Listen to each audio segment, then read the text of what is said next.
تعال ما تخش معانا في الحوار ده. حبيبي حبيبي. اقول له قناه السوشيال ميديا على الانترنت النت يعني. خش معانا. سامعني كده؟ هل تسمعني؟ حول.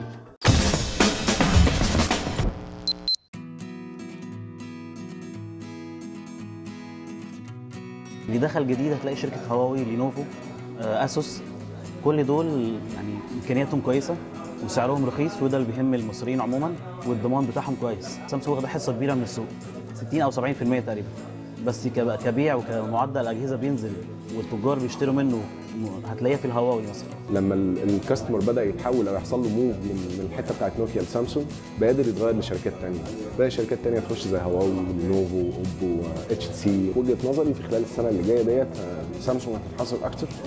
ابل كمان لو بصيت على ابل كانت السنه اللي فاتت 23%، السنه دي 18%. يعني بتكلم حتى الشركات الكبيره قوي انحصروا بسبب هواوي ولينوفو واوبو. انفينكس هي اللي لسه ظاهره جديد ومنزله اوبشن حلو، ديت اللي انا شغال فيها وعامله شغل كويس بالنسبه لسعرها وامكانياتها. السنة اللي فاتت حوالي 4 شركات جداد اللي هي اسوس وهواوي ولينوفو ومايكروسوفت بعد ما اشترت نوكيا.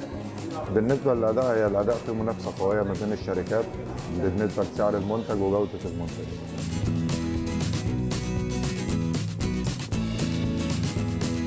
هواوي ولينوفو، ومؤخرا دخلت معاهم اسوس، بس الاكتر والمعروف اكتر والمنتشره في مصر اكتر كدعم وصيانه كان هواوي.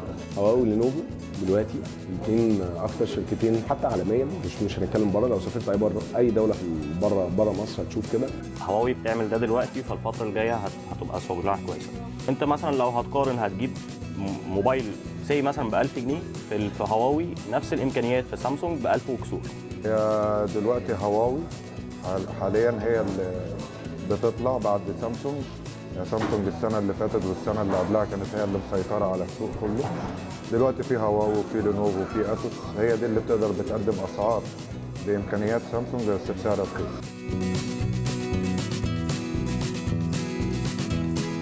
اكتر حاجه هنا معروفه وبيرتاح لها المصريين هي رايه، ودي معاها سامسونج ومعاها هواوي، ورزق الله معاها سوني، ودلتا معاها برضه سوني وهواوي.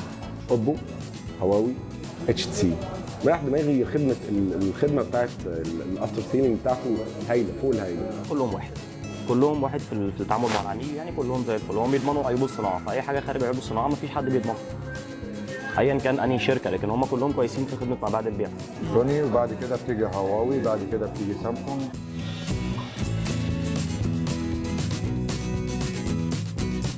هي سامسونج رقم واحد، رقم اثنين هواوي، رقم ثلاثة بقى هتلاقيهم كلهم بيتنافسوا، هتلاقي سوني، هتلاقي اتش سي، هتلاقي لينوفو.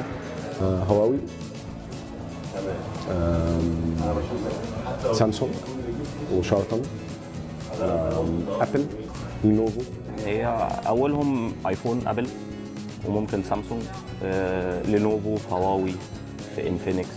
هيبقى سامسونج في الاول، هواوي، لينوفو، اسوس، لوميا، وتعتبر برضك ابل في ما بين هواوي وما بين سامسونج.